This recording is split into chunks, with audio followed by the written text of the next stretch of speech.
G'day folks, welcome to another episode of Bandaged Cube Creations.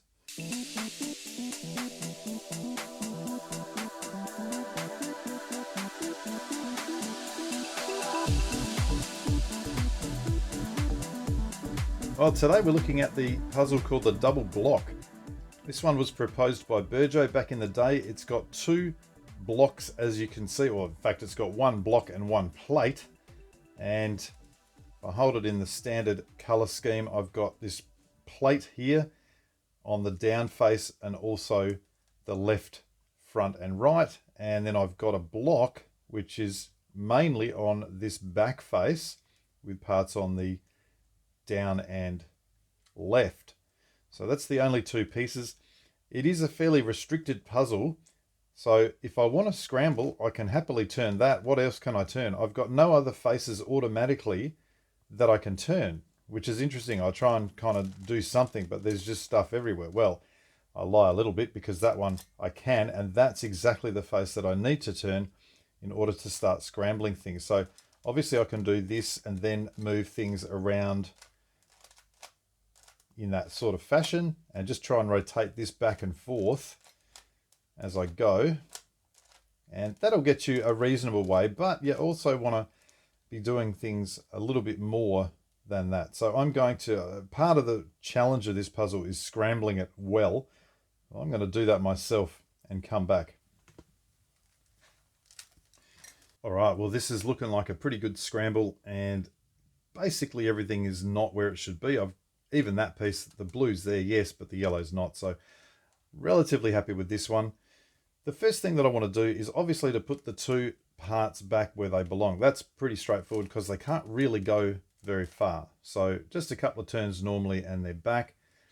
How I would hold this puzzle as I'm solving it is with yellow on top and red in front. So I've got this piece here on my right and this plate down the bottom. It's annoying. We can see we're going to have to move them out to deal with things. So as you look at it, you've got all four of the bottom layer edges are done automatically. So what I want to do next is focus on the middle layer edges. So I've got a blue red that you can see is in position but flipped, and I've got a blue orange and then this red green. Well, the red green is here at the intersection of where I'm turning, so I'm going to leave that till last. I want to focus first on the blue red and the blue orange. So initially what I might try and do is I can happily turn this up face in this position. So I'm thinking, let's just try and get the blue orange in by freeing up this face. Well, to do that, I'm going to have to turn that out the way so that this can also be turned out the way. Then I'll put that blue orange in, undo, undo. Okay, so that's in initially. Now what I want to do is put the blue red down to here. Now you can see that I do have a slight problem in that it's currently looks like it's flipped. Now, could I turn it to there and get this done? I probably could, as long as I can once again free up this face to move that down. So I'm going to just see if that'll work. Turn that to there, turn that to there, and we're in.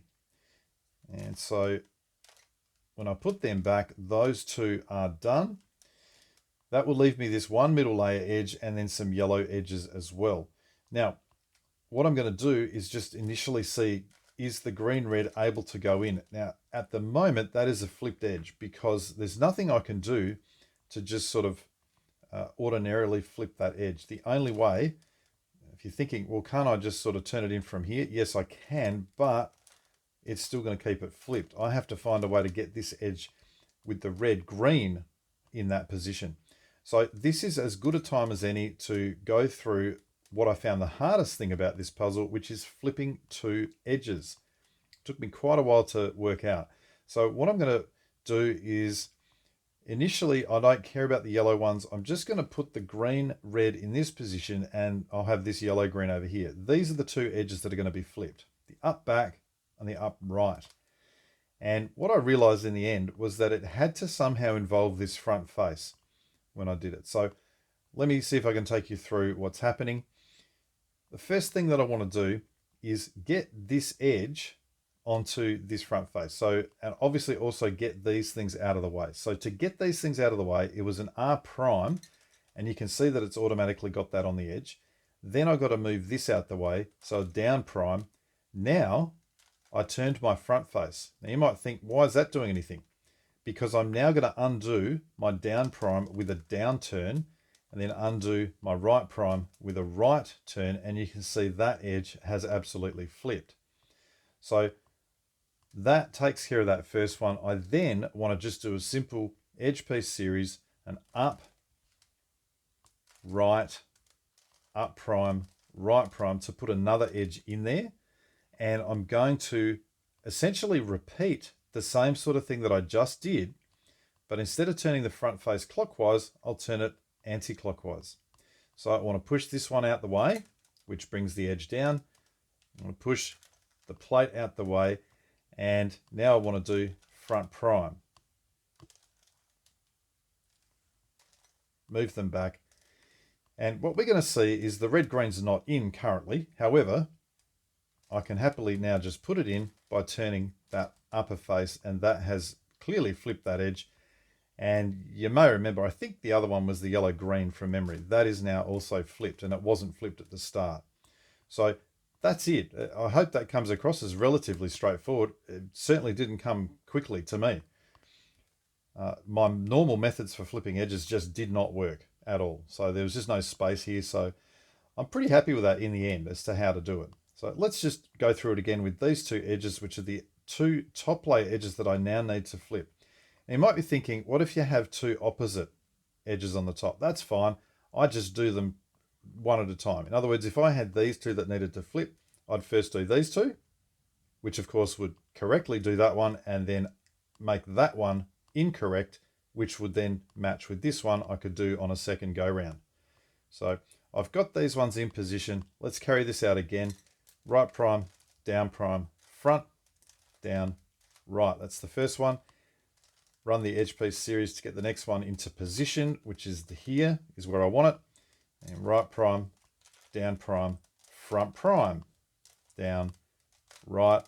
You can see all the yellow edges are now flipped. That red green has remained where it is.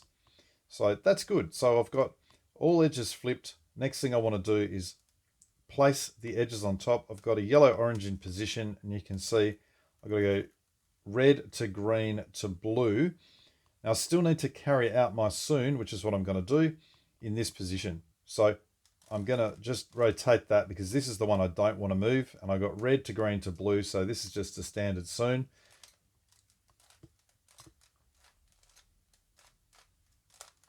That's done. I'll turn that back and I'm good. If I had two swapped edges on the top, I would simply turn the upper face one turn and then use Sune to permute them into position.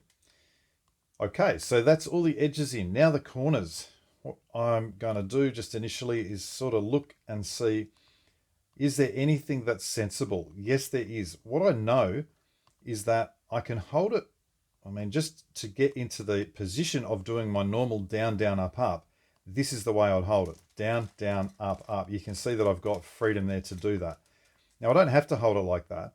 I can hold it like this and do sort of a right, up, prime, up, like that. It's exactly the same moves. I just prefer doing it as a down, down, up, up. So that being the case, these corners here are the ones that are correct. So, or the ones that are involved. This is the corner that's not. So I need to get that yellow, blue, orange corner dealt with first. I've got to find a way to get the yellow, blue, orange to the yellow, blue, red. Well, the yellow, blue, orange is currently here.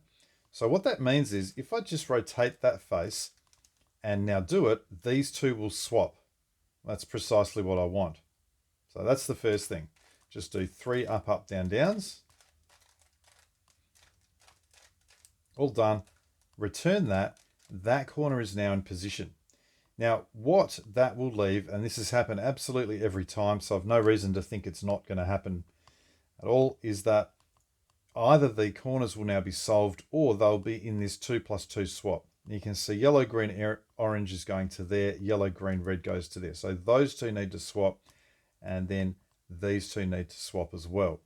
I've not once had a 3 cycle, so I don't think it's possible to get. So again, I just do my 3 down, down, up, ups. and all of the corners are now safely in position. That's awesome. Okay, that leads to the last section. Now, you'll be thinking, of course, I'm going to use a Sune and a Sune mirror. That's exactly what I thought initially, except that I can't use my Sune mirror. So I can happily do a Sune, as you've already seen, but then normally what I would be doing is saying, okay, well, I clearly can't turn that left face, so maybe I'll just move these around. Can I somehow do that then? Well, I can't move it to there because I can't turn the left face still. What about if I do that? Well, now I can turn the left face, but you can see this lands on top. So there's really nowhere that I can turn these bottom faces in order to have that left face free, which is a kind of slight problem. And you might think, well, maybe I could do it like that. Well, the issue there is it brings these upper pieces out.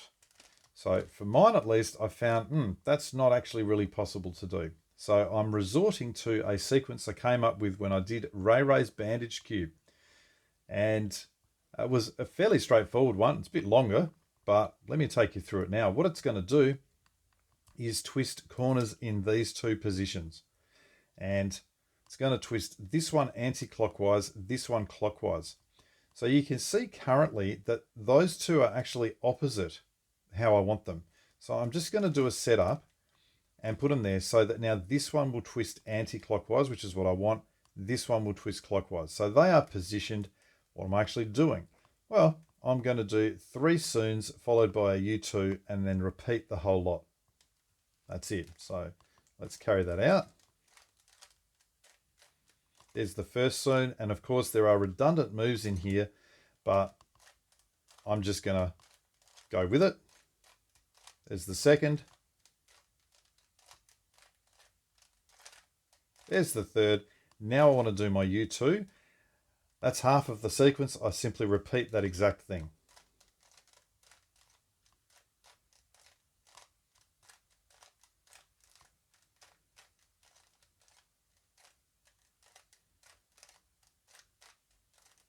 And of course I've got to undo that U2 for the sequence, but I had a U2 set up and you can see very clearly that is now twisted and that is now twisted.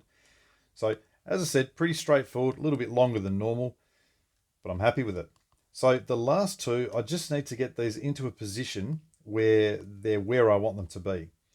So this one has to go clockwise. Let's have a think how this is going to work. I'm going to have to put this onto the upper face. It's actually really nice, I think, or no, it's not. It's actually problematic because I thought, oh, good, I can turn that to there and they're in position, but I then have to turn that back. Now what that means, you might say, well, why don't I put this one here before I start? If I do that, I'm going to knock it out. Now I might need to do that anyway, purely so I can get them opposite. So I think that's what's going to happen. I'm going to have to start with this one here. This yellow, blue, orange, I need to go clockwise. Let's have a look.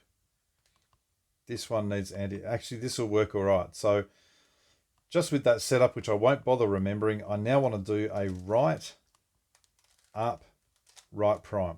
Okay, that's put these two corners exactly where I want them. So right, up, right prime.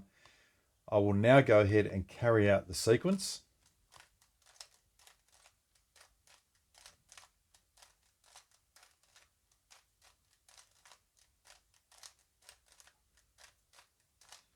Now the U2 and repeat.